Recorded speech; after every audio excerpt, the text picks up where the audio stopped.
வணக்கம். Doctor Jayashree, gynaecologist, quality cure lady speciality clinic, West Mambalam, Chennai. So இப்போ ஒருத்தங்க ஃபர்ஸ்ட் பேபி பிறந்திருக்கு. பேபிக்கு ஒரு 7-8 months ஆயிருக்கு. பேபிக்கு ஃபீட் பண்ணிகிட்ருக்காங்க. இப்போ ஒரு அன்பிளான் ப்ரெக்னென்சி.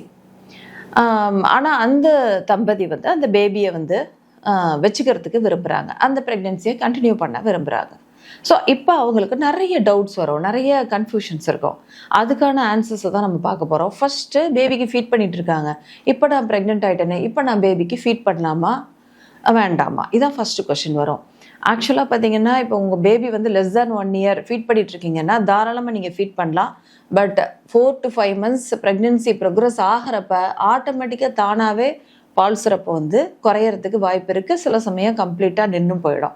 ஸோ அதனால் பேபி ரொம்ப குட்டியாக இருக்குது அப்படின்னா நீங்கள் வந்து மற்ற உணவுகளை ஸ்டார்ட் பண்ணணும். ப்ளஸ் டாப் அப் பவுடர் மில்க்கும் பாப்பாவுக்கு பழக்கி வச்சுக்கிறது நல்லது. பட் 1 வயசுக்கு மேலே உள்ள குழந்தைன்னா ஆட்டோமேட்டிக்காக அது பால் வந்து ஒரு 4 months நிற்கிறப்ப மற்ற உணவுகளை குழந்தை சாப்பிட்றதுனால ஒன்றும் பெரிய பிரச்சனை வந்து வராது. ஸோ சில பேர் இது ஒரு கில்ட்டி ஃபீலிங்காகவே நினைப்பாங்க, என் பேபிக்கு ஃபீட் பண்ண முடியல அப்படின்னு. ஸோ அப்படி ஃபீல் பண்ண வேண்டியதில்லை. மற்ற ஃபுட்டு நல்லா எடுக்குது, டாப் அப் ஃபீடும் எடுக்குது, பாப்பா வேறு பவுடர் மில்க் எடுக்குதுன்னா மோஸ்ட்லி பார்த்தீங்கன்னா ஒரு பிரச்சனையும் இருக்காது பேபிக்கு. ஸோ இது ஒன்று. ரெண்டாவது, இப்போ நான் ப்ரெக்னெண்ட்டாக இருக்கேன், இப்போ என் ஃபஸ்ட்டு பாப்பாவை தூக்கலாமா அப்படின்னு நிறைய பேர் வந்து பயப்படுவாங்க. ஆக்சுவலாக ஒரு 5 months வரைக்கும் உங்களுக்கு எந்த பிரச்சனையும் இருக்காது, கம்ஃபர்டபுளாக இருப்பீங்க. பேபியை வந்து நீங்கள் லிஃப்ட் பண்ணலாம். ஆனால் பேபியோட ஏஜ் பார்த்துக்கோங்க. நிறைய பேர் 3.5 வயசு 4 வயசு குழந்தைய கூட தூக்கிட்டு இருப்பாங்க. ஸோ அந்த பழக்கம் வந்து நம்ம வந்து வச்சுக்க வேண்டியதில்லை.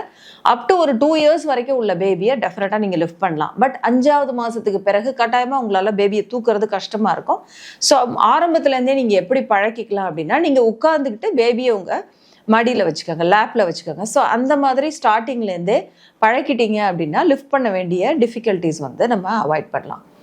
சில பேருக்கு ஒரு டவுட் இருக்கும், குயிக்காக நம்ம ப்ரெக்னென்ட் ஆகிட்டோமே, இந்த பேபிக்கே 1 year ஆகலை, அப்போ நம்ம கர்ப்பப்பை வந்து வீக்காக இருக்குமா இப்படின்னு சில பேர் நினைப்பாங்க. ஆக்சுவலாக பார்த்தீங்கன்னா டெலிவரி ஆனதுமே கர்ப்பப்பை நல்லா சுருங்கிடும். ஸோ 6 வாரத்துலேயே அது தன்னுடைய பழைய ஒரிஜினல் ஷேப் அண்ட் சைஸ்க்கு போயிடுது மோஸ்ட்லி பார்த்தீங்கன்னா.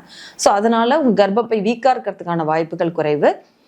கர்ப்பவாயு ஸ்ட்ராங்காக தான் இருக்கும். ஒரு சிலருக்கு சிசேரியன் பண்ணியிருப்பாங்க முதல் டெலிவரி, அவங்களுக்கு 1 yearக்குள்ளே நீங்கள் வந்து ப்ரெக்னென்ட் ஆகிட்டீங்கன்னாலும் நல்லா தான் இருக்கும் தையல். பட் உங்களுக்கு அடுத்த டெலிவரி நார்மலுக்கான வாய்ப்பு இல்லை. சிசேரியன் ஆயிருந்தது 1 year ஆகலை அப்படின்னா கட்டாயமாக இந்த தடவையும் உங்களுக்கு சிசேரியன் தான் பண்ணுவாங்க.